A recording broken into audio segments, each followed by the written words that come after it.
The Kennedy Center in Washington, D.C. is once again attempting to add the name of President Donald Trump to the exterior of the building, despite continuing pushback from both critics of the president and the courts.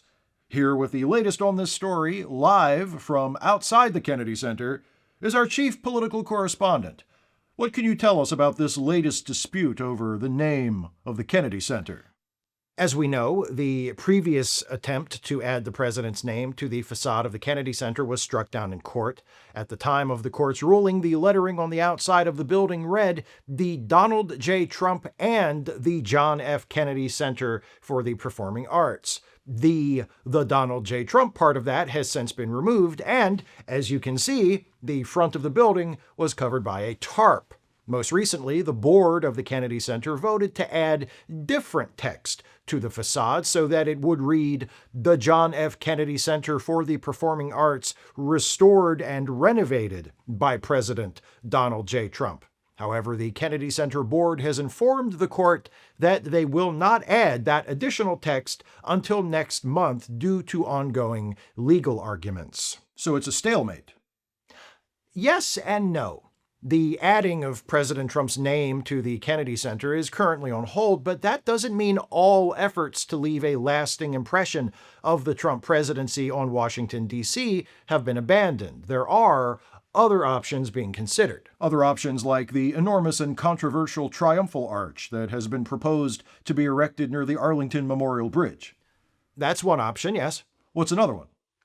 There's also a proposal to add a giant golden replica of a specific part of the president's anatomy to the Lincoln Memorial. You said? Adding a giant golden replica of a specific part of the president's anatomy to the Lincoln Memorial.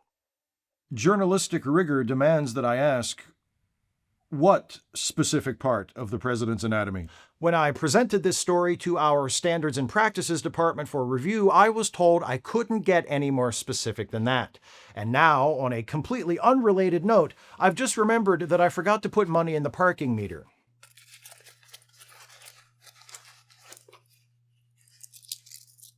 Could you take care of that for me?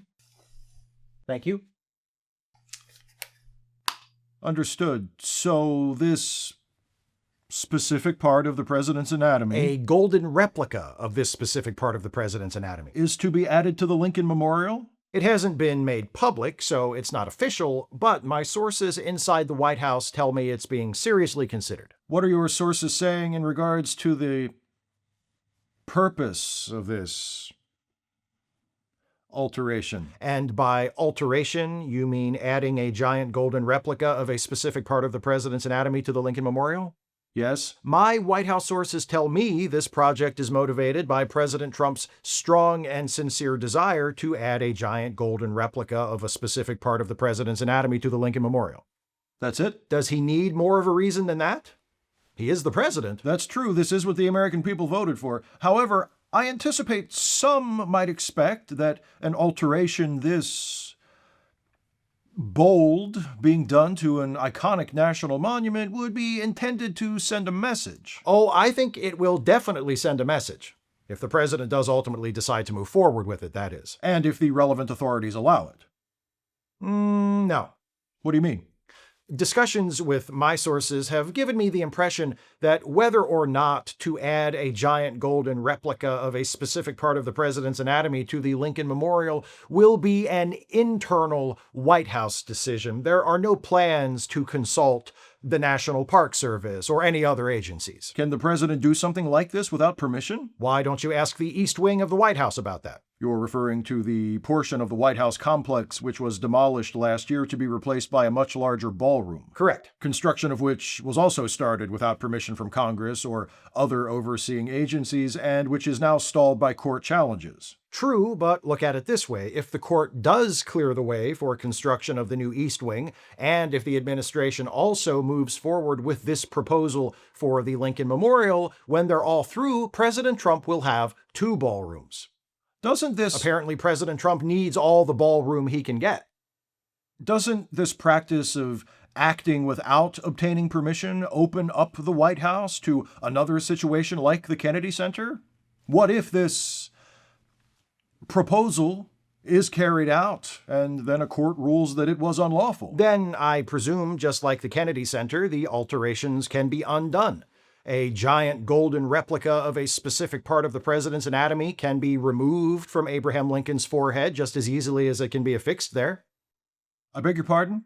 Are we having audio issues? No. You keep asking me to repeat myself. We can hear you fine. I was just seeking a point of clarification. You mentioned something just now about Abraham Lincoln's forehead? Yes, according to the plans I've seen, that's where the giant golden replica of a specific part of the president's anatomy would be located. On Abraham Lincoln's forehead? Correct. And I know visualizing that may be difficult. Very difficult. So, in anticipation of our discussing this topic, I had the graphics department prepare this conceptual illustration. Well, that certainly helps one to form a clearer picture, doesn't it? Indeed it does. As you can see, even though we've had to blur the image of the giant golden replica of a specific part of the president's anatomy to avoid offending our more sensitive viewers and, more importantly, our remaining advertisers, the placement of the giant golden replica of a specific part of the president's anatomy will be quite prominent. If I could play devil's advocate for a moment, if this project goes forward, the intention for the addition to the statue to represent a specific part of the anatomy of President Trump will be well known to us and to those who visit the Lincoln Memorial in the immediate future, but what about visitors in future generations, decades, or even centuries from now? How will they know that the golden object hanging across the forehead of the statue of the great emancipator is a representation of Donald Trump, and not another president for whom that part of their anatomy was also historically significant, Lyndon Johnson, for example? The potential confusion of future visitors as to the meaning and purpose of the giant golden replica of a specific part of the president's anatomy on Abraham Lincoln's forehead has been accounted for in the design proposal, the text carved into the wall above Lincoln's head, which currently reads, "In this temple, as in the hearts of the people for whom he saved the Union, the memory of Abraham Lincoln is enshrined forever," will be amended to also include, quote, "as will this giant golden replica of a specific part of President Donald J. Trump's anatomy." This wider shot of our conceptual illustration gives you an idea what that will look like. That should certainly answer any questions anyone might have in years to come. However, there is one other question, it occurs to me, that one might ask in the here and now, and that question is, why? Because President Trump wants to put a giant golden replica of a specific part of his anatomy on Abraham Lincoln's forehead. Yes, of course, I understand. I'm asking less about the intended meaning and more so about the inspiration for the project. Well, that can be traced back a few months to this past May.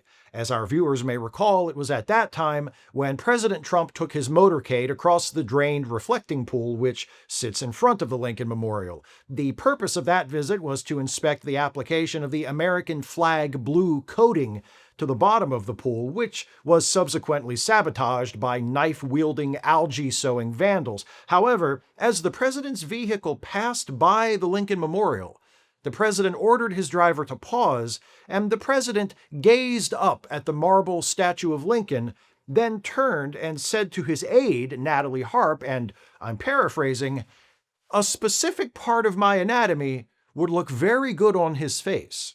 To which Natalie Harp replied, again paraphrasing, "Anyone's face would be lucky to have that specific part of your anatomy on it, sir."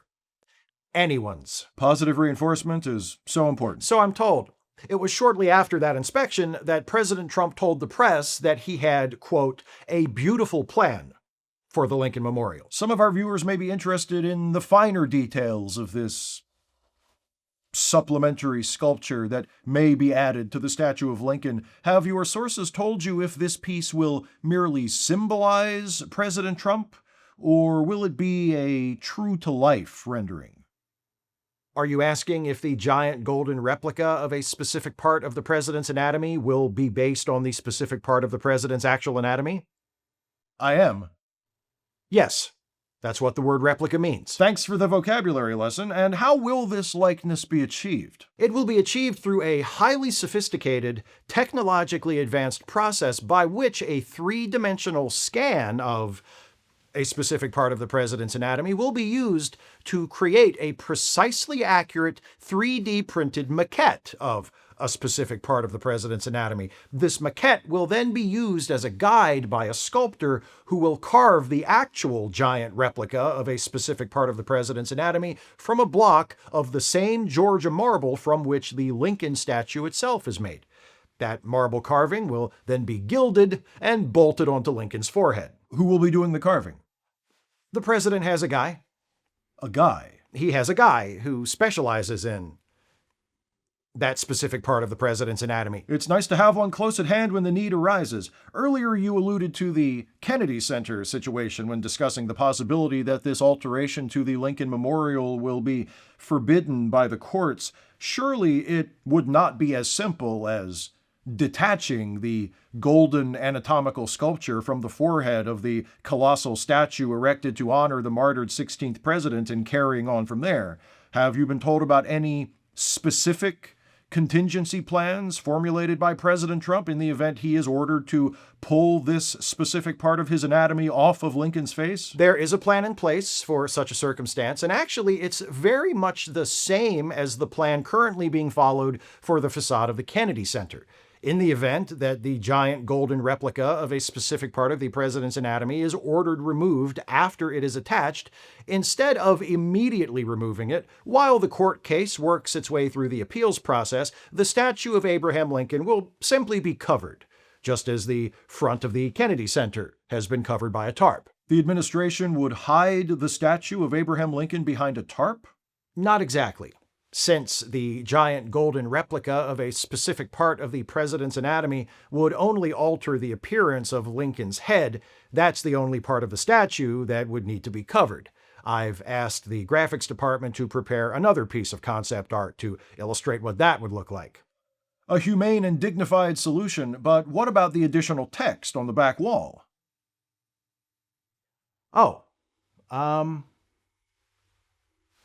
They could probably cover that with a tarp. Good work. Keep us informed. I expect public interest in this story will continue to swell as more people perceive the gravity of President Trump's plan for this monumental structure. Coming up after the break, the left-wing media is working overtime to stir up outrage over some very sweet letters written to President Trump by his executive assistant Natalie Harp. But wait until you get a look at our recently obtained authentic copy of Barack Obama's private shopping list. Exactly what does that liberal elitist have against ketchup? That's next.